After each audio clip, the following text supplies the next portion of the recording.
चरखी दादरी से विधानसभा का चुनाव लड़ रहे सुनील सांगवान पहले जेलर रह चुके हैं।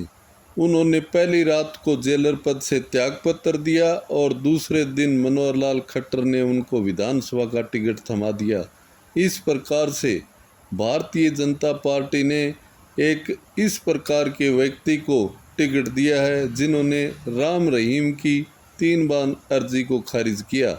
उन पर आरोप लगे थे कि उन्होंने राम रहीम को जो पैरोल दी उसके कारण उनको भारतीय जनता पार्टी का टिकट दिया गया। लेकिन हमने जब सुनील सांगवान से संपर्क किया तो उन्होंने कहा कि मेरे पास 3 बार राम रहीम की अर्जी आई लेकिन मैंने उनको खारिज कर दिया।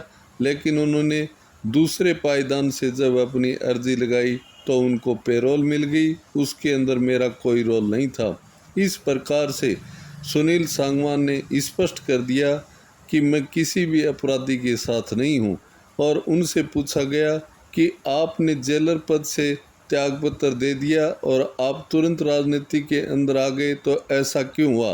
तो उन्होंने कहा कि मैं 30 साल से पर्दे के पीछे से जनता की सेवा कर रहा था और मैं भारतीय जनता पार्टी के संपर्क में था और भारतीय जनता पार्टी ने मेरे ऊपर भरोसा जताया है और मैं उस भरोसे पर खरा उतरूंगा।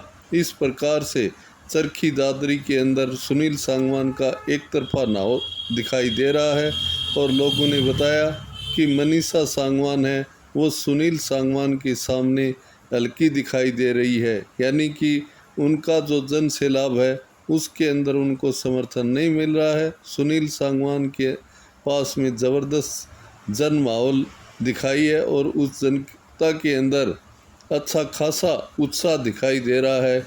इस प्रकार से लोगों ने स्पष्ट कर दिया है कि सुनील सांगवान ही चरखी दादरी से विधायक बनेंगे।